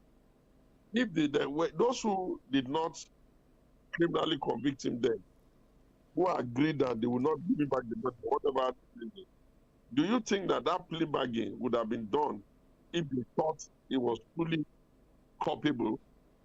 This was how you were telling he didn't go to school, he didn't go to school. The people that were telling you he didn't go to school went and said they went there, they found his result, he did well, he did this.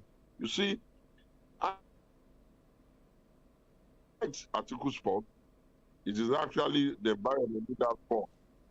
People you want to teach them now, they will say you want their job. There's something called the INT'L and IU protocol.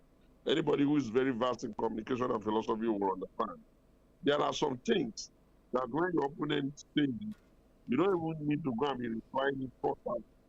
You can let him enjoy that 5 minutes of talking rubbish and then find another reason to, put him in place. The one that is talking and saying, oh, somebody is this, somebody that let me not talk because that's my former okay. and I don't want yes, to. I understand. Let's quickly go to Prof. Let's go to Prof. I would just say what is important. Yes. The concept of spokespeople to a president is not designed, ought not to be designed in such a way that 1 million people are just drawn up and down the place shouting and speaking at people. Or there are people who think that anybody that says something is they must report. No. Yeah. Their duty is actually to speak the policy program of the president to break it down for people to understand. Right. During campaigns, anybody can say anything. They can even say your mother is not your mother, your father is not your father. You should know your own history and you should know yourself. Right. And when you have finished the election, anyway, win or lose, you are still going to carry yourself to court. So all these matters will still get treated in court. Yes. Okay, let's go to Prof. Prof? Yes, we have less.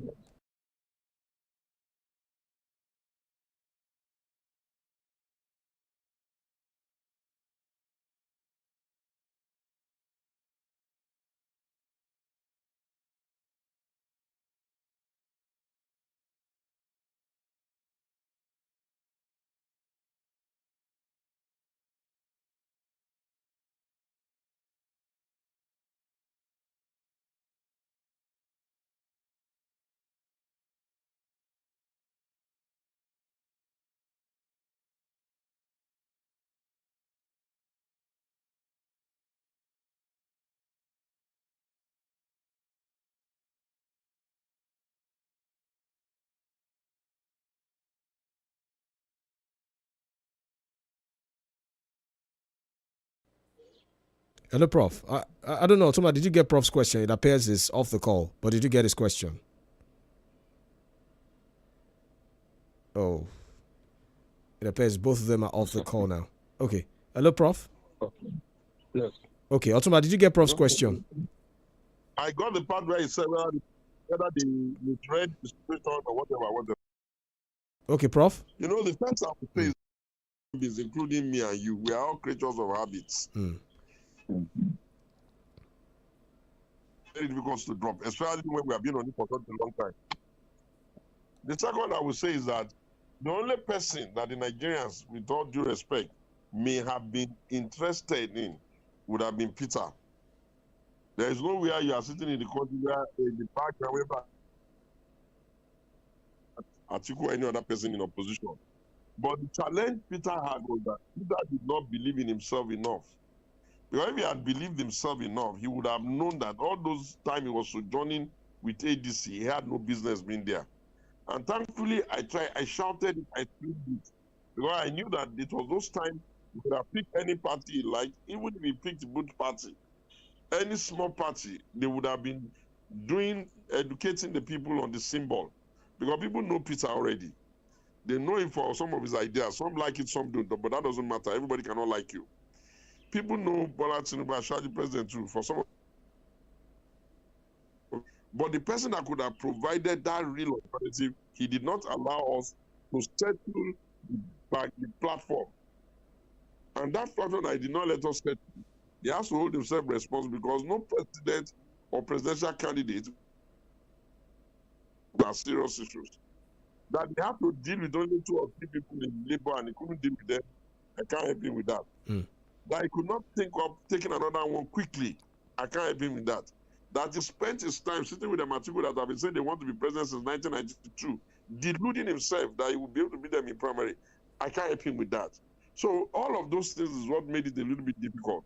But I would just say to Peter, don't give up. We see the heavy lifting you are doing and the hard work you are doing, and we see the ethical governance you are trying to bring about. Even if 2027 does not work, we will remind the North that in the build-up to 2027, their son Atiku pretended as if he does not know that there's something called balancing of power. So more than likely, when he gets to 20, let God speak our life, which we will tell them we don't know balancing of power. And that may give Peter enough time to strengthen his own party and let people know it, because truly and sincerely, do you not even pity him for all the energy he's putting in? They have all become presidential candidates in the last couple of months. Can you just imagine how many locations Peter has gone to? He's gone to America, he's gone to London, he's gone to United, he's gone everywhere. It may amount to nothing in the mind of people, but it is something. It is vitality. You can see the number of places he goes to. So Peter is not somebody that anybody should scorn. Peter is somebody that we all can just say, let us try and see how we can help him and improve it so that we can even resolve the issue of Igbos not being present in this country. Because I always tell people, whatever we do in this country, the Igbos are supposed to here for us. At some point in time, we have to find the power and of people extraction that we can take a risk on the country. After all, Obasanjo and all of the people that have been president, we took a risk on them. It may be late for 2027 because those issues that are there, that party is in now, is still in court. And if they lose in court now, they shout out Bola Tinubu. Is Bola Tinubu the one that told them to go and get themselves into a platform that is not stable? You know, when I was begging Peter, come back to PDP, if you get a ticket, you will win. He didn't answer. Of course, he may have his fear. But is there anything we do in this world that does not include fear? If you want to eat amala, begiri, and fish, you will be afraid of a bone sticking in your neck. But you will only be careful. You will still eat it. Right. But if you are too rich abass, if you want everything to be late for you, you don't want to fund parties, you don't want to fund campaigns, you don't want to fund people, I don't know how you are going to do it. And politics is a political play for the political class. The electorate, their role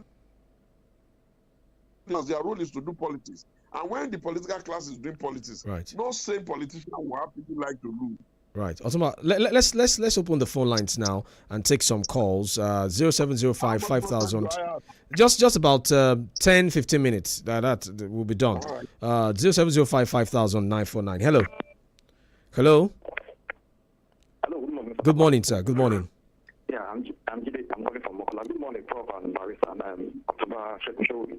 I have 2 questions for October Shegun, and those questions are somehow those questions were from I'm quoting the people you know and people who know them.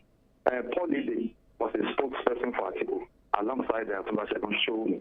Later things fell apart and Paul Lide accused October Shegun of depending only on financial gain. That he never did anything based on patriotism, just for financial gain. How is he going to react to this? That was what he did. Then, someone said, doing their activities in the university, that will call out the campaign, talk beautifully. But on the day of protest, they will not be able to be found that he used to run from war front. So, how will he defend himself? Okay. Thank you. All right, thank you. 07055,000. Okay, Otumba, hold that thought. Let me take this. You answer it together. Let me take this. Hello.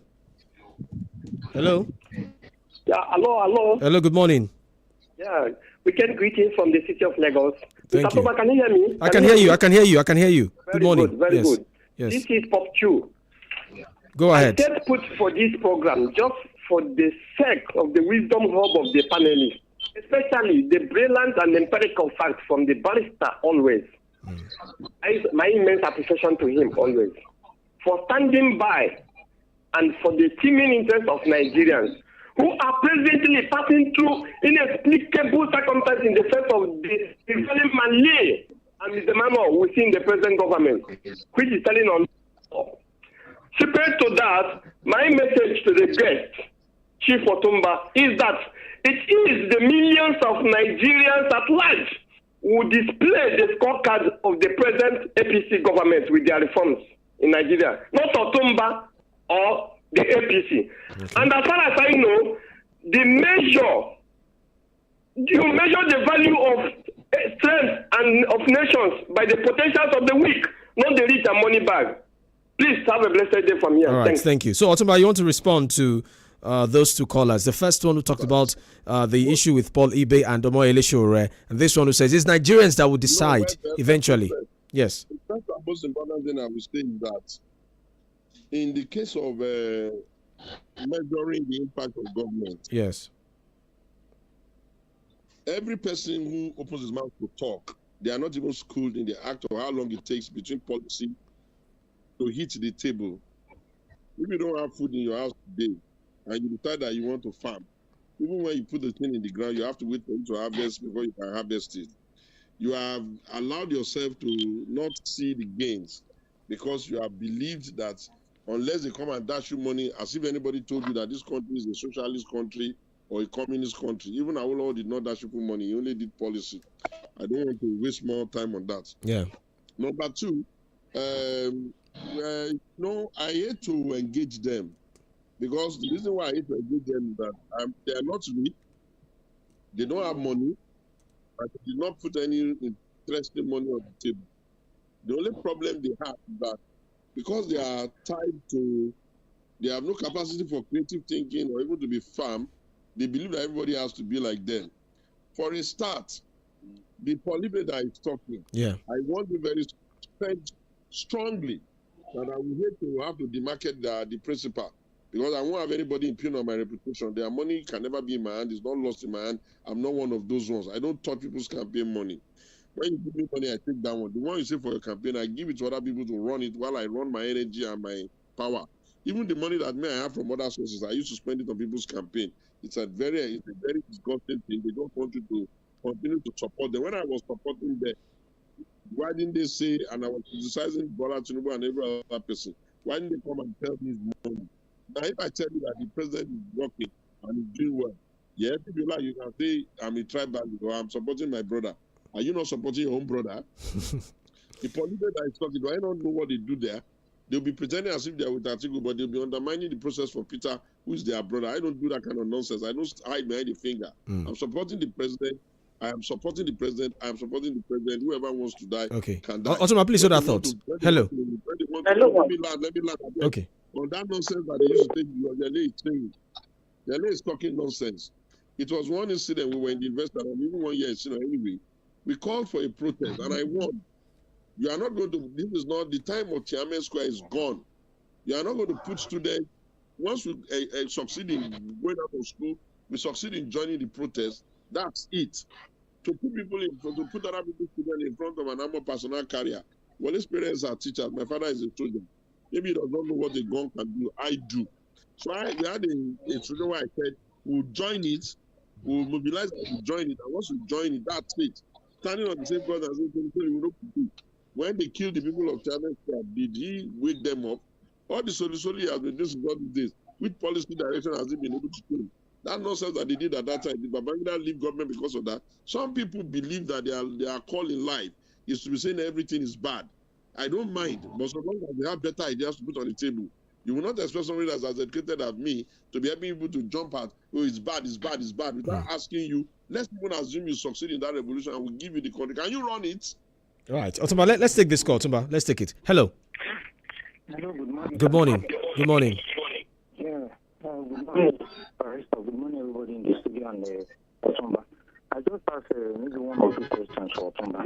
Okay. And the questions are, what does he have to say? Because my name is Peace anyway. Okay, go ahead, very quickly. Go ahead. We can hear you. Go ahead very quickly. All yes. right. And the question, maybe number one is, what does he have to say about the current government running 3 budgets about the same time? Okay. And secondly, concerning the Orire kidnapping, I think people that can go into such acts, even to the point of beheading people, like that. What does he have? Because there are many questions about which I'm just trying to be devil's advocate. Using 𝐂𝐈𝐒𝐿 now. Okay. About asking the UN, a neutral body to come, maybe not necessarily even UN. Okay. A neutral body to come do some investigation or audit on the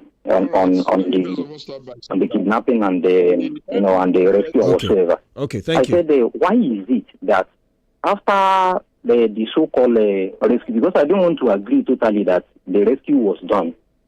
Okay. I think they were just released. Okay, so what's your question because very quickly? I asked the question concerning that is yes. These guys were not paraded.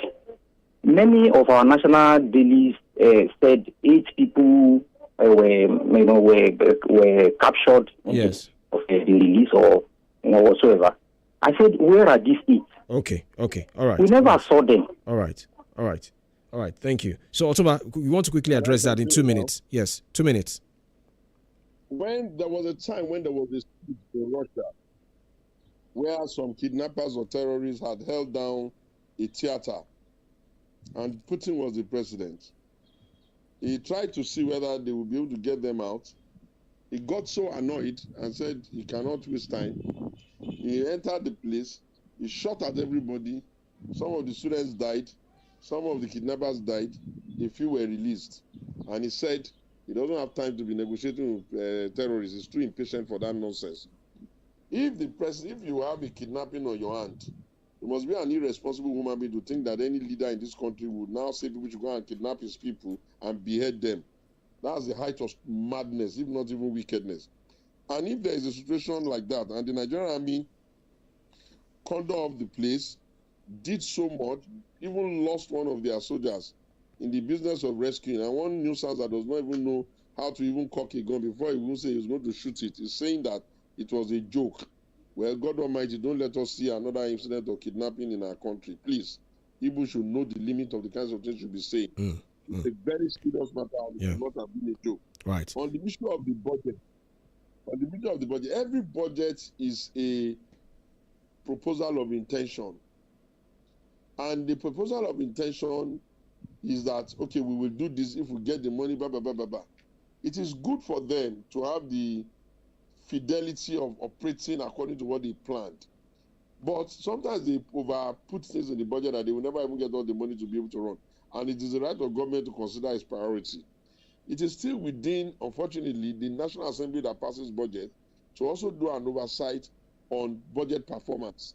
And if we tell you we want to contest, you tell us we don't bring the money we don't have, and you send the kind of people you send there, and they all sit down there, they want to pass another budget, they have not angrily reviewed budget implementation of the last time. We have not heard their voices. They passed it.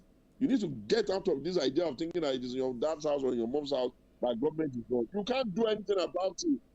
The structure of the nation of any federalism, that National Assembly, don't joke with them. If they like, they write in their budget, we are not giving anybody money for this. Right. They will pass it.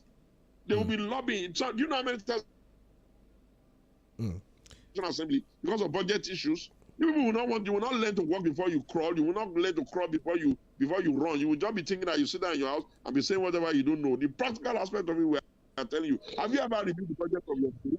Right. Have you ever reviewed the budget of your Otumba, we need to. We are wrapping up now. We're wrapping up, Barrister. salary. Yes. Your government are not important. You are telling me somebody did this, somebody that. Well, sorry, they tell you that he's paying me, or they tell you he's giving me money, or they tell you I'm the one. We're wrapping up now, gradually. Yes, and some of the intellectual friends know that I'm correct. You don't have enough powers over a National Assembly. Even the president himself has to lobby. Obasanjo almost got himself impeached. Do you know how powerful a National Assembly is? Okay, Shagun. So, Barrister, quickly, we're wrapping up. Quickly, we're wrapping up. Yes. That people who plan for their people to be kidnapped, beheaded, be mad. Must we then take what you have said to apply to politicians that raise militias and armed thugs to disrupt elections, beat up people, in some cases kill them? You know, the barbarism, sorry, thank you, Prof. Good question. The barbarism we have found ourselves in is simply disgraceful. Yes. And it is because of our own, we allow the breakdown of our own value system and our family system. That's why you see, when I talk about the alternative, I'm always saying, can we find a better way to do it? Can we just find a better way to do it? Because talk is cheap. If you have a country where somebody will go and be doing that kind of nonsense, they will finish the election, nobody has been tried. Nobody has been sent to jail. Nobody has been disgraced. How do you want them to stop? In the local area, if there's a thug that is misbehaving, you think the people in the local area don't know him? Why would they leave him? But we that are advocating for a better country, it does not mean that we agree with the idea that people should just be misbehaving. If I have my way, I will even want us to be voting without even getting the polling units so we can vote online. But we have not reached that level of maturity yet, and they don't have that infrastructure. And the nation must still be governed in spite of that. And then when I tell you this is it, why don't you provide a better thing than any of the other people that are saying they want to be president? What have they ever said? What have you heard from their mouth? Do you know the amount of industry it took me to beg? I've been in PDP since 1998. I've not left. Do you know how reluctant it is for me? Because I know that they destroyed it with their own hand. Or do I have the power to control them weekend? Or even them when they were doing the nonsense they were doing in 2023? Did I not shout and scream that this thing will have a consequence? Today now we don't have a PDP that is strong at the national. They don't have a presidential candidate that is of any repute. Right. You go to their state, they are just putting numbers and putting people there. Otunba, we have to go. Barrister, we have to go. We have to go. And then when we tell you that this position of things, you are coming to tell me that, so I should come and start telling you that the one that is better than the best should not run. Oh, yeah, provide somebody that is better than him. Okay. Otunba, Barrister, we're wrapping up. Barrister, we're wrapping up. We're wrapping up very quickly. Told us this morning, any politician that raises militias or thugs to disrupt elections must be mad. That's the exactly. Okay. All right. So we're wrapping up. Otunba, thank you so much. Prof, your final comment as we wrap up the conversation with Otunba Segun Shomi. Prof, your final comment, final thought as we wrap up. I think Otunba has been very boisterous.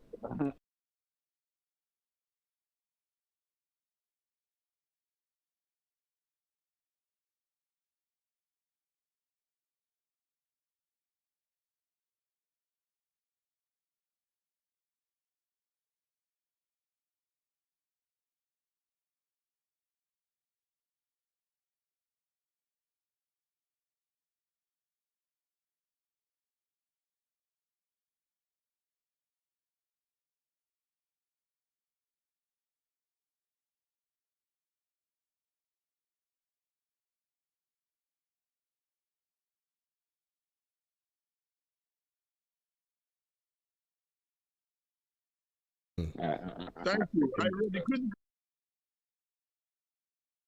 impugn on people's integrity that I don't tolerate. They're not paying me. Right. I do this thing, I come, I answer the answer, you ask the question, I answer you as honestly and as truthfully. Yes. Why should I allow some? Thank you. Okay. Otunba, let's not use that language again. Please, for me. Yes.